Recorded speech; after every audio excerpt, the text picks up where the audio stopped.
Essa semana ocorreu algo curioso que veio a gerar polêmica diante do acontecido.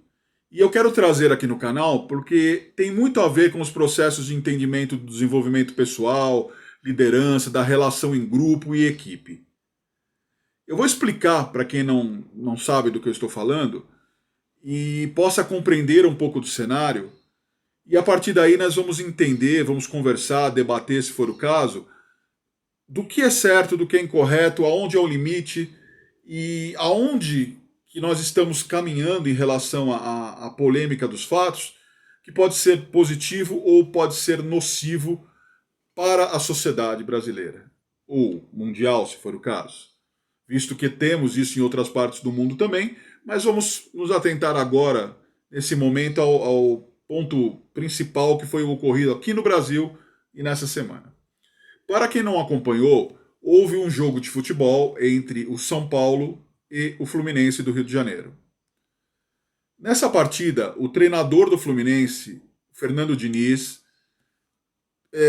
teve um desentendimento com o jogador do São Paulo, Luciano, e houve troca de ofensas, principalmente o uso de palavrões dentro dessa relação. Isso gerou ali um conflito, um empurra-empurra entre os jogadores, outros jogadores se envolveram, palavrões também foram ditos. E o treinador, Fernando Diniz, foi expulso pela pessoa responsável por manter a disciplina do jogo, que é o árbitro Daronco. Então ele deu um cartão vermelho, expulsou o Fernando Diniz e deu um cartão amarelo, que reflete a advertência, para o Luciano. Houve mais xingamentos e o treinador saiu da partida. Pós-jogo, o treinador não concordou e se mostrou insatisfeito pela expulsão por ter falado um palavrão, dizendo que isso é algo que nunca existiu e que é algo comum diante do futebol. Dentro do cenário do futebol, realmente, os jogadores trocarem, às vezes, empurrões, ofensas, palavrões entre si, se tornou algo comum. Até a torcida mesmo utiliza cantos que, no entendimento deles, dentro daquele ambiente, é algo normal. Até que ponto nós podemos, então, entender e normalizar que a ofensa pode ser algo legal, algo padrão? À medida que esse debate entra em questão, você vê muitas opiniões diferentes. Você vê jornalistas concordando que a expulsão deve ocorrer e jornalistas discordando, dizendo que o futebol está com muito mimimi, que há muita coisa sendo reclamada desnecessária e que se está esquecendo o ponto principal, que é cuidar do bem-estar de todos e se preocupando com detalhes irrelevantes.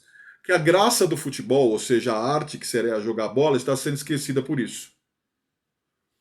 Se nós formos pegar todos os pontos de vista, vamos ver que existe coerência nas colocações. Como também existem situações que nós podemos retirar dessa análise. O fato de que todas as pessoas que estão envolvidas entendam que aquilo é comum, que o futebol é um ambiente competitivo, é um ambiente onde o sangue está quente, onde as pessoas estão correndo atrás de um objetivo e são cobradas por esse objetivo caso não sejam atingidos, naturalmente você vai ter uma tensão no ar. E essa tensão gera a explosão, principalmente das pessoas que não têm um controle emocional. Então, sabe aquela história do cérebro do jacaré louco, que você explode e depois se arrepende?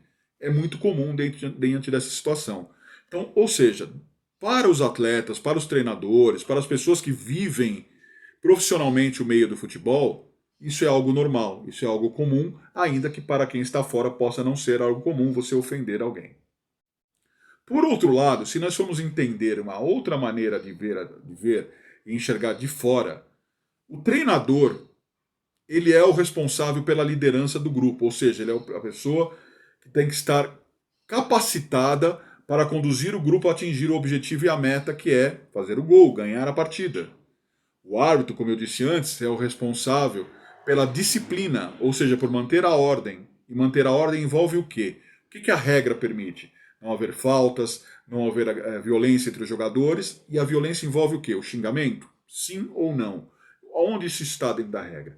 O treinador, ele é o líder. Se ele é o líder, ele tem que dar exemplo. E dar exemplo ao seu grupo não é conflitando com o atleta da outra equipe, não é estimulando que exista desentendimento ou violência, ainda que possa ser uma atitude comum dentro do ambiente. E o comum é certo? Isso é o ponto de referência. Esse comum, ele pode ser algo certo e sensato diante de tudo que envolve, ou foi algo que ficou acostumado, mas não é incorreto? Isso deve ser analisado. E as pessoas que compõem, que fazem o esporte acontecer no mundo, devem refletir sobre isso. As pessoas que comandam devem refletir sobre isso.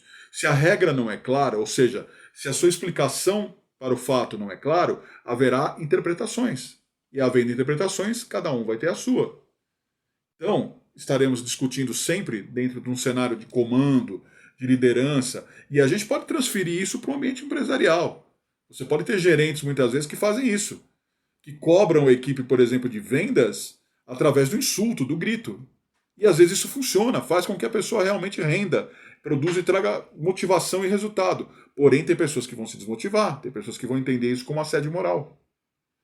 Então, para que o processo possa andar certo, ainda que alguns possam entender que isso é desconfortável, é muito chatice, é muito mimimi, é muita coisa que não precisaria estar acontecendo, quem comanda precisa entender.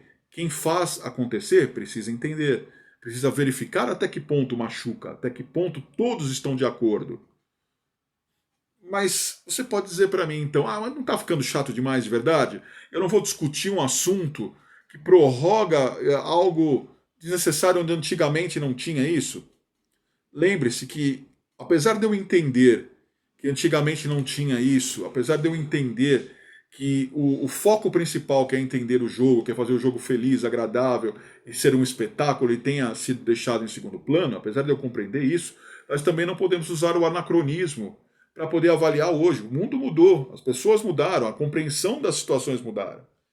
Então, não necessariamente significa que você analisar o futebol que era jogado há 30 anos atrás e não tinha esse tipo de problema, tinha conflitos, briga entre os atletas, sim, às vezes até com um grau mais violento, mas daqui a um pouco eles saíam, iam tomar uma cerveja junto, iam dar risada junto, e funcionava, só que funcionava para a época. Hoje, a compreensão do fato, a maneira de não agredir, por mais que a gente entenda que é delicado, é algo talvez ruim de se ver, não precisa disso, é a realidade. Então, qual o caminho? O que você, aí que está me assistindo, entende como um caminho correto? Eu, particularmente, entendo que tem que ter comunicação, tem que ter um equilíbrio nisso. Não vamos tornar um esporte algo chato, mas se hoje há uma intolerância, isso tem que ser colocada. Ou se não for intolerância, for algo que realmente tem pessoas se incomodando, tem pessoas que estão se sentindo insatisfeitas por esse tipo de ação ocorrer, tem que ser pontuado e esclarecido para quem assiste, para quem comanda e principalmente para quem participa. E isso vale para uma empresa também. Se dentro de um ambiente empresarial você tem líderes que fazem dessa forma e os funcionários não estão correspondendo ou estão se sentindo incomodados, tem que ser conversado e comunicado. Não pode cada um criar uma regra e cada um interpretar de uma forma, porque aí vai virar uma bagunça. E aí quem está vendo de fora, quem assiste, ou seja, o público, né, o público que acompanha o futebol, que acompanha o esporte, é o público consumidor, é o cliente. E o cliente vai começar a se sentir insatisfeito, infeliz, concordar, discordar, até porque ele está consumindo aquilo e está vendo que quem está organizando está bagunçado. Quem participa está bagunçado e não está conseguindo passar de fato para ele o que ele tem que seguir. E aí ele começa o quê? Desistir, se desestimular. Aqueles que são mais adeptos a essa situação mais quente de competitividade vão se aproximar. Os outros vão procurar outras alternativas, vão deixar de ir em estádio, vão deixar de ver pela televisão e procurar esportes ou situações ao qual ele se entenda como mais calmo, quanto mais tranquilo, um ambiente onde fique menos tenso, que ele possa, por exemplo, levar o filho dele sem que tenha tipo de desconforto. E mesmo vendo pela televisão, mesmo para quem assiste pela televisão, se torna algo cansativo, porque aí os programas esportivos tudo vão ficar debatendo em cima dessa tecla e também não vão chegar a conclusão nenhuma. Porque quem tem que chegar à conclusão é quem está vivenciando ali e principalmente quem faz a regra. Quem define a regra tem que falar, olha, é isso. Todos de acordo? Não. Então vamos modificar, vai para esse caminho? Estão todos agora de acordo? Estamos. Acabou, é isso. Senão cada jogo você vai ter gente expulsa por palavrão, outro expulso por comemorar um gol. Eu fiquei também sabendo essa semana que um jogador brasileiro na Espanha, ele comemorou o gol, levantou a camisa e colocou lá Pray for RS, né? Rezem pelo Rio Grande do Sul, pelas tragédias que estão ocorrendo, e tomou cartão, foi advertido por ter feito isso. Momento de comemoração, fazendo um ato positivo, é qualificado como algo negativo. Então, para que as regras funcionem, para que o processo funcione, quem administra tem que administrar bem, senão vira bagunça. Deixa a sua opinião aqui no comentário, deixe seu ponto de vista aqui. Mesmo que seja diferente do meu, não tem problema, vamos conversar, vamos entender. Muitas vezes, nesse tipo de diálogo, nós podemos criar soluções para quem precisa. E aí, quem sabe essas pessoas vejam e modifiquem as coisas para melhor, tá bom? Fica a reflexão para todos. Um forte abraço e um beijo no coração de vocês.